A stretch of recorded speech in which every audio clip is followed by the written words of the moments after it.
Lotus Biscoff cheese cake 2 minutes எப்படி செய்யறதுன்னு நம்ம பார்க்கலாம் போகிறோம். அதுக்கு வந்து லோட்டஸ் பிஸ்காஃப் இன்ஸ்டாமார்ட்டில் கிடைக்கும், வாங்கிக்கோங்க. இதை ஒரு பேக்கெட் 3 பேக்கெட்ஸ் இருக்கும், அதில் ஒரு பேக்கெட்டை உள்ளே ஃபுல்லு போட்டு கிரைண்ட் பண்ணி வச்சுக்கோங்க. இப்படி வச்சுட்டு ஃபஸ்ட்டு லேயரை உள்ளே போடுங்க. ஓகே, உருக்கி வச்ச பட்டரை மிக்ஸ் பண்ணிக்கணும்.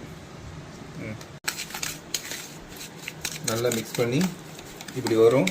இந்த குவான்டிட்டி வரும்போது இந்த மாதிரி ஃப்ளாட்டாக ஷேப் பண்ணி வச்சுருங்க. வச்சுட்டு பன்னீர் 200 கிராம் பேக்கெட் வாங்கியிருக்கேன். அதில் ஆஃப் வந்து மிக்சியில் போட்டு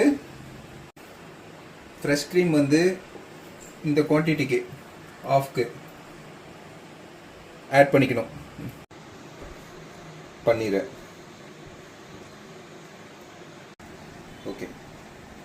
இதுலேயும் ஸ்வீட்டுக்கு, ஏன்னா சாக்கோ பவுடரில் ஸ்வீட் இருக்காது. நல்லா மிக்ஸ் பண்ணிக்கோங்க. மிக்ஸ் பண்ணி இந்த கிரைண்டிங் வரணும்.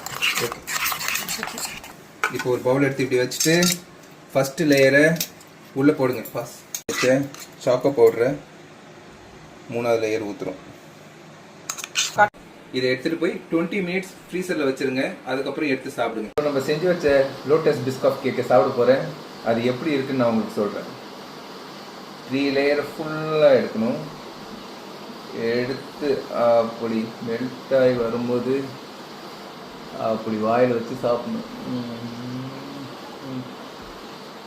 எக்ஸ்ட்ரா ஆர்டினரியாக இருக்குது. நீங்களும் ட்ரை பண்ணி என்ஜாய் பண்ணுங்கள்.